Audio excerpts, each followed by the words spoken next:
दोस्तों का बहुत बहुत स्वागत है। दोस्तों, अगर आप 60 साल के होने वाले हैं या 60 साल के हो चुके हैं या 60 साल क्रॉस कर चुके हैं, तो दोस्तों ये डेली 4 काम आप करिए, आपके शरीर के हर एक रोग को दूर हो कर देगा।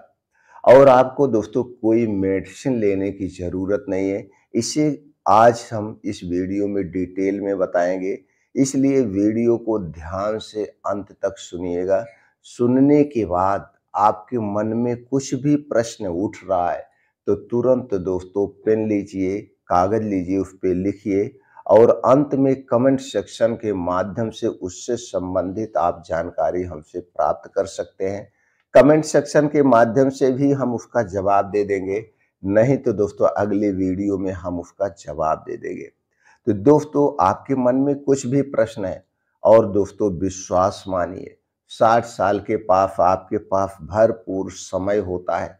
अगर आप सर्विस कर रहे हैं तो सर्विस से रिटायर हो चुके हैं, अगर आप सर्विस नहीं कर रहे हैं तो भी दोस्तों आप घर पे ही रहते हैं और ये 4 काम आसानी से करके अपनी हर एक बीमारी को जड़ से खत्म कर सकते हैं। तो इसलिए इस वीडियो को ध्यान से अंत तक सुनिएगा। सुनने के बाद अगर आप कोई हमें सुझाव भी देना चाहते हैं तो कमेंट सेक्शन के माध्यम से दे सकते हैं। दोस्तों हमारे चैनल पर डेली शाम को 4 बजे एक वीडियो अपलोड होती है। आप समय निकाल कर इसे सुन सकते हैं, अपने आप को स्वस्थ और निरोग रख सकते हैं। हमारा उत्साह बढ़ाने के लिए दोस्तों वीडियो को लाइक करके कमेंट सेक्शन में ओके थैंक्स कुछ भी लिख सकते हैं। जुड़ने के लिए चैनल को सब्सक्राइब कर सकते हैं। तो चलिए मित्रों, हम जानते हैं कि 60 साल के बाद हमें कौन-कौन सी सबसे पहले बीमारियां होती हैं। अगर आप इन बीमारियों से ग्रसित है तो ये बीमारियों को आपका शरीर खुद धीरे-धीरे ठीक कर लेगा। सबसे पहले तो दोस्तों अक्सर 60 साल के बाद पेट से संबंधित कई बीमारियां होती हैं। जैसे शरीर का वात पित्त कफ डिस्टर्ब हो जाता है तो जोड़ों में कमर में दर्द होने लगता है, ब्लड प्रेशर बढ़ जाता है, ब्लड शुगर के शिकार हो जाते हैं, थायराइड के शिकार हो जाते हैं, मोटापे के शिकार हो जाते हैं। इसके अलावा हमारे शरीर में कई सारी समस्याएं हो जाती हैं, जैसे कई प्रकार के कैंसर हो जाते हैं, कोई ना कोई कैंसर हमें अपनी चपेट में ले लेता है, शारीरिक कमजोरियां हो जाती हैं, बहुत सारी बीमारियां हो जाती हैं। हृदय से संबंधित बीमारियां हो जाती हैं, जैसे पेट हृदय में दर्द या दोस्तों आपको स्टेंट लग जाता है, ऐसी कई समस्याएं हो जाती हैं। इन सारी समस्याओं का निवारण आपके पास है, आपके पास पूरा समय है। तो दोस्तों इसलिए सबसे पहले जब भी आपके शरीर में कोई बीमारी हो, कोई भी बीमारी हो, उस बीमारी के लक्षण को पहचानिए। आप लक्षण को आप आसानी से पहचान सकते हैं। उस बीमारी के जड़ तक जाइए।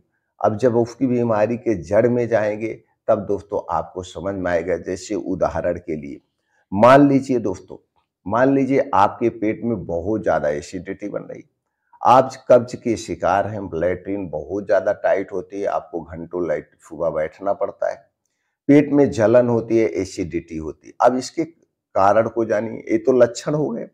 अब ये सब क्यों हुआ? जब आप डॉक्टर के पास जाएंगे तो आप डॉक्टर से पूछेंगे, सर हमारे पेट में जलन क्यों होती है, गैस एसिडिटी क्यों होती है? तो दोस्तों उसके यही कारण है। तो डॉक्टर कहेंगे आप या तो गरिष्ठ भोजन ज्यादा करते हैं, या तो आप बाहर की चीजें बहुत ज्यादा खाते हैं, या तली भुनी चीजें बहुत ज्यादा खाते हैं, या गलत समय पे खाते हैं, आपका खाना ठीक से नहीं डाइजेस्ट हो रहा है, इसलिए आपके पेट में गैस एसिडिटी बन रही। तो जितने कारण है वो एक एक करके वो सारे कारण को हटा दीजिए, गैस एसिडिटी हमेशा खत्म हो गई। लेकिन ऐसा लोग नहीं करते, ऐसे लोग नहीं करते। फिर क्या करते? वो दोस्तों डॉक्टर के पास जाते हैं, डॉक्टर उन्हें लिख देता है गैस का कैप्सूल, 24 घंटे में एक बार खाइए, एसिडिटी नहीं बनेगी। लेकिन दोस्तों ये कोई विकल्प नहीं है। अब गैस का कैप्सूल आप लेंगे, जैसे पेंटाप्राजोल, डोमपेरिडोन, रेबेप्राजोल, डोमपेरिडोन, तो गैस के जितने भी कैप्सूल हैं दोस्तों 10 रुपए से लेकर 20 रुपए तक का एक कैप्सूल मिलता है। आप एक कैप्सूल डेली खा रहे हैं। अब ये क्या काम करता है? ये हमारे पेट में जो एसिड बन रहा है उसे बनने से रोकता है, और एसिड बनना बहुत जरूरी है। जब हमारे पेट में एसिड ही नहीं बनेगा तो खाना कैसे गलेगा, खाना कैसे पचेगा? एसिड खाने को पचाता है। तो दोस्तों ये पेंटाप्राजोल कोई विकल्प नहीं है, उसकी जड़ को ही हटा दीजिए, गैस बनेगी नहीं। नहीं तो घरेलू बहुत सारे नुस्खे हमारे पास है या आपके पास है। जीरा पानी पी लीजिए, धनिया पानी उबाल के पी लीजिए, मेथी पानी उबाल के पी लीजिए। दोस्तों ऐसे बहुत सारे देसी विकल्प है जो कि वही काम करते हैं और इसका कोई साइड इफेक्ट भी नहीं है। जबकि पेंटाप्राजोल, डोमपेरिडोन या रेबेप्राजोल, डोमपेरिडोन अगर आप लंबे समय तक लेते रहेंगे तो इसका साइड इफेक्ट। कई पेशेंट हमारे पास ऐसे आते हैं जो 8-8 साल 10-10 साल से पेंटाप्राजोल डेली खा रहे हैं। भैया एक कैप्सूल मैं खा लेता हूँ कि हमको गैस नहीं बनती। लेकिन अगर आप इतना दिन तक खाएंगे तो किसी भी डॉक्टर से आप पूछ लीजिए, उसका गलत रिएक्शन होगा। नहीं तो आप गूगल पे खुद सर्च के जान लीजिए। ये तो समझने के लिए हमने बताया। तो आपने दोस्तों देखा 60 साल के बाद कौन कौन सी बीमारियां होती हैं। तो दोस्तों 60 साल के बाद जब आप बीमार हो गए तो दोस्तों आपके पास जैसे मान लीजिए आप सर्विस कर रहे थे या बिजनेस कर रहे थे, तो आपके बच्चे इस समय काम करने लायक हो गए। आपके पास भरपूर मात्रा में समय है और ये 4 काम आप आसानी से कर सकते हैं। अगर ये 4 काम डेली आप करते हैं तो 3-4 महीना लगातार आप करिए। 3-4 महीने के बाद आपके शरीर में जो बदलाव आएगा, उस बदलाव से आप दोस्तों चौंक जाएंगे। आपका शरीर अपने आप अपनी बीमारी को ठीक करना शुरू कर देगा। आपको ऐसे लगेगा कि यार हमारे अंदर तो नई ऊर्जा आ रही है, हमारा शरीर अपने आप को रिवर्स कर रहा है। चमत्कार ही चमत्कार होगा दोस्तों। और जो भी दवाएं आप ले रहे हैं उसकी मात्रा धीरे धीरे धीरे धीरे कम होती जाएगी और कुछ दिनों के बाद आपका शरीर अपनी बीमारी खुद ठीक करने लगेगा। आपको दवा लेने की भी जरूरत नहीं पड़ेगी। तो चलिए जानते हैं आपको करना क्या है। पहले बात तो दोस्तों आप दिनचर्या के बारे में जान लीजिए। दिनचर्या बहुत ही जरूरी है क्योंकि आयुर्वेद में दिनचर्या पे ही हमारा वात पित्त कफ डिपेंड है। और जिसके शरीर का वात पित्त कफ डिस्टर्ब होता है यानी बढ़ जाता है, तभी शरीर में बीमारियां होती है। इसलिए हमेशा दोस्तों अपने शरीर के वात पित्त कफ को बैलेंस करके रखिए। वात पित्त कफ को बढ़ाने वाली चीजों का सेवन नहीं करना चाहिए। दिनचर्या बहुत ही जरूरी है क्योंकि दोस्तों ये हमारा शरीर प्रकृति से बना हुआ है। तो प्रकृति के रूल्स को फॉलो करना बहुत जरूरी है और हमें प्रकृति के रूल्स को ही फॉलो करना है। तो पहला काम क्या करना है दोस्तों, सबसे पहले खाने पीने पे ध्यान दीजिए। यही खाना हमारे लिए दोस्तों अमृत का काम करता है और यही खाना हमारे शरीर में जहर का भी काम करता है। अमृत का काम कैसे करेगा, जब आप इसे प्रकृति के अनुसार खाएंगे पिएंगे तो अमृत का काम करेगा। प्रकृति के विपरीत अगर आप इनका सेवन करेंगे तो जहर का काम करेगा। तो प्रकृति के अनुसार हमें कैसे प्रयोग करना है, तो सबसे पहले दोस्तों आप जान लीजिए ये हमारा जो पाचन तंत्र है, हमारा शरीर है, सूर्य की किरणों पर डिपेंड है। जब ये करना क्या है, पहला काम यही करना है सूर्योदय के 2 घंटे के बाद से। यानी जब सूर्योदय हो जाए, चाहे गर्मी हो, ठंडी हो, बारिश हो, उसी को आप अपना टाइम मान लीजिए। तो सूर्योदय के 2 घंटे के बाद से आप खाना शुरू कर सकते हैं और सूर्यास्त के यानी सूर्य डूबने के 1 घंटे पहले अपना खाना पीना बंद कर दीजिए। इसी बीच में जो कुछ भी आपको खाना पीना है वही खाना पीना है। बस दिन दिन में हमें खाना है, रात में पूर्ण रूप से आराम करना है। पहला काम इसे करना है और इसे कड़ाई के साथ फॉलो करना है। आपके पास समय है, आप इसे आराम से फॉलो कर सकते हैं। यानी सूर्योदय के 2 घंटे के बाद आप खाना शुरू करिए और सूर्यास्त के 1 घंटे पहले खाना हमें बंद कर देना है। इसके बाद दिन में दोस्तों 2 ही बार आपको खाना खाना है। एक बार सुबह यानी कि 9-10 बजे आप भरपेट खाना खा सकते हैं। खाने में जैसे दाल, चावल, रोटी, सब्जी जो कुछ भी आप खाते हैं।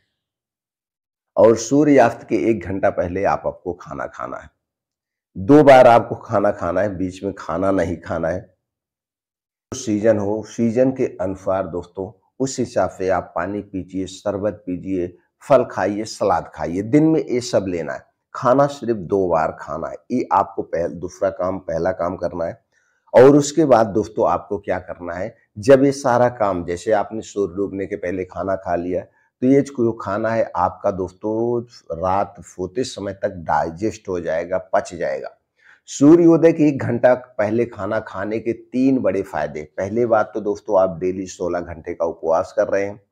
दूसरा सबसे बड़ा फायदा यह है रात के समय जितनी बीमारियां होती हैं वो बीमारियां नहीं होगी। जैसे पेट में गैस, एसिडिटी का बढ़ना, पेट में फूलना, रात में बीपी का बढ़ना, हार्ट अटैक, ब्लड प्रेशर का बढ़ना, ये सब बीमारियां नहीं आएगी। जैसे नींद नहीं आ रही है तो नींद आपको अच्छी से आने लगेगी और आप भरपूर मात्रा में नींद में सोएंगे। और दोस्तों सुबह अब आपको जल्दी उठना है। अगर गर्मी का दिन है तो दोस्तों 4 से 5 बजे के बीच उठ जाइए। अगर ठंडी का दिन है तो 5 से 6 बजे के बीच उठ जाना है। तो दोनों हिसाब से आप मैनेज करके उठ जाना है।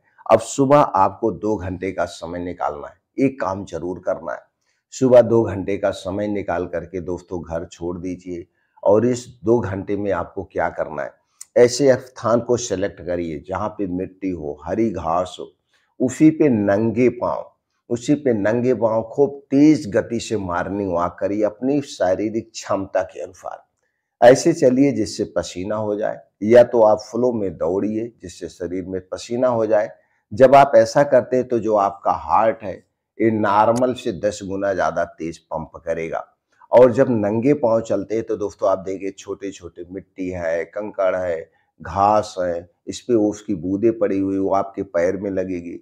ये कंकड़ मिट्टी जब चुभेगी तो दोस्तों एक्यूप्रेशर का काम करता है। इसके बहुत सारे बेनिफिट्स हैं और हम धरती से जुड़ रहे हैं, मिट्टी से जुड़ रहे हैं, हमारा शरीर ये मिट्टी है। ये करना है जम करके 5 से 6 किलोमीटर का मॉर्निंग वॉक। इसके बाद वहीं बैठ के आप अपने शारीरिक क्षमता के अनुसार कुछ एक्सरसाइजें आप कर सकते हैं, जैसे शीर्षासन करिए और वज्रासन करिए, आप दंड बैठक करिए, बीम चूमिए, सपाट मारिए। अगर कुछ कर सकते हैं तो ये सब करना है, नहीं तो 3 प्राणायाम करना है। पहले अनुलोम-विलोम 15 से 20 मिनट, कपालभाति 15 से 20 मिनट और अंत में दोस्तों आप मेडिटेशन करेंगे 15 से 20 मिनट।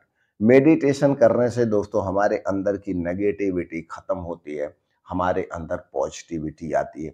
हर एक नेगेटिविटी को खत्म करना है जिससे हमें चिंता मुक्त रहना है। दोस्तों 60 साल के बाद आपको बिल्कुल चिंता नहीं करना है, क्योंकि अब उतना सारा कुछ आपने ज़िंदगी में कमाया है।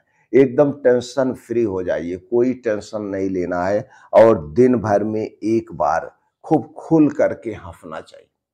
खुल करके हँसना चाहिए। हँसने से दोस्तों हमारे शरीर में गुड हार्मोन्स रिलीज़ होता है जो अपने आप बीमारी को रिवर्स कर लेता है। खुल के हँसिए वहीं पे। ये अपने ग्रुप बना के खूब खुल के हँसिए दोस्तों, ये हो गया। अब चलिए जानते हैं 60 साल के बाद हमारी डाइट कैसी होगी, हमारा खाना-पीना कैसे होगा। 60 साल के बाद दोस्तों हमें बाहर की कोई भी चीज़ नहीं लेना है, चाहे वो खुली चीज़ हो, चाहे वो पैकेट बंद चीज़ हो, कुछ भी हमें बाहर का नहीं लेना है। एग्ज़ाम्पल के तौर पे चाय, कॉफ़ी, बिस्किट, ब्रेड, टोस्ट कुछ भी नहीं लेना है। चाय, समोसे, पकौड़े ये हमारे लिए अनसेफ है। ये सारी चीज़ हमारे शरीर के वात, पित्त, कफ को बढ़ाते हैं। इसे बिल्कुल नहीं छूना है। 3-4 महीने आप ट्राई करके देखिए।